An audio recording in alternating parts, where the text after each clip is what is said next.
Hi there, I'm Allison from Move Smart Movement and Boomerang Pilates. And today we're going to talk about the benefits of head propping. Why would you put something under your head? It's not uncommon for teachers to say, hey, pop something under your head if that feels good or if that's appropriate for you. And sometimes it is just about feeling good. But you know what the other benefit is of propping your head? It hugely amps up your ab work. So let's take a look at where you might put yourself for the best abdominal work. Your first step, whenever you're assessing whether you should put something under your head, is just to lie down and check out comfort. If you're not comfortable, just put something under your head right away.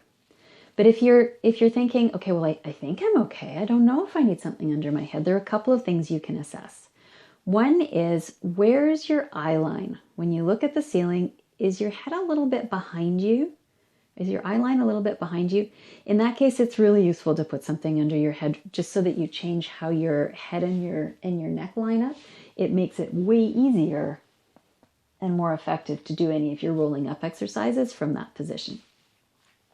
But the less obvious part is the position of your spine and your ribs.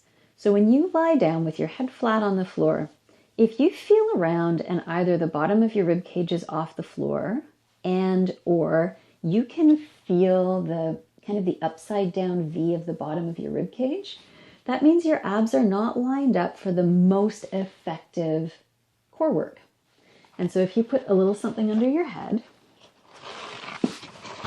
and you reassess, then you might find that, oh, your ribs are a little bit more in line with your pelvis. They're a little less popped up towards the ceiling.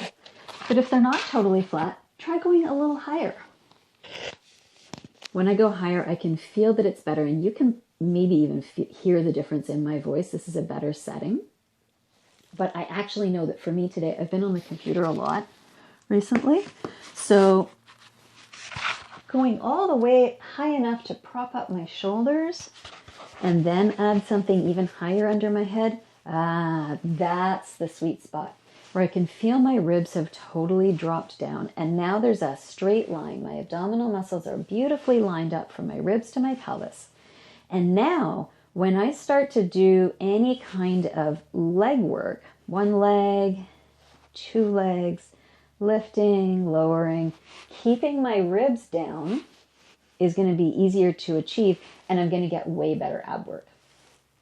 In addition to that, if you ever feel like you're getting neck or lower back discomfort when you do those extended leg movements, then again, propping your head and shoulders is going to put your core in the place where you can work better. It's not that your back or your neck are fragile or frail. It's just that the physics aren't working out to your best advantage.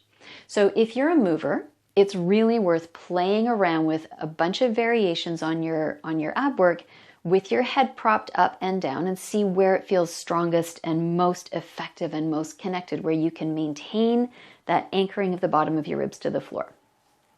If you're a teacher, a movement teacher, it's really worth explaining to your students why you might want them to put something under their heads, or why they might want to put something under their head to increase their agency, their sense of their control of their bodies, and so that they can get better results. They're putting in the time to do the exercise, or you're putting in the time to do your exercise. You want the best possible outcome. You want the best effectiveness of your exercise.